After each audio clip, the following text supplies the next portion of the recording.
La farmàcia Cases es va obrir el 1864. En els inicis era més laboratori.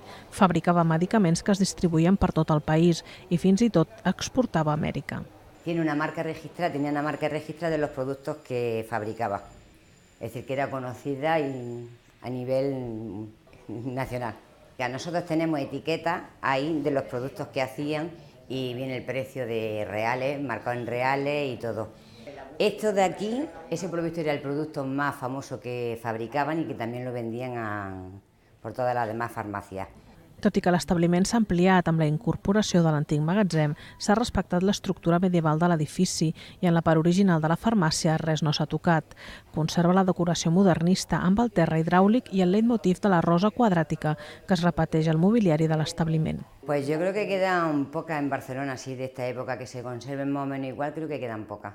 Esto se mantiene exactamente lo mismo que lo han tenido siempre, es decir, los colores de los muebles, todo estaba lo mismo. Lo más bonito para mí es el mostrador. La belleza de la farmacia se sigue manteniendo. L'any 1996 aquesta farmàcia va rebre la placa commemorativa Guapos per sempre de l'Institut del Paisatge Urbà de Barcelona. Va ser en reconeixement a la conservació de la decoració antiga i al manteniment del mateix ús per a la qual va ser creada.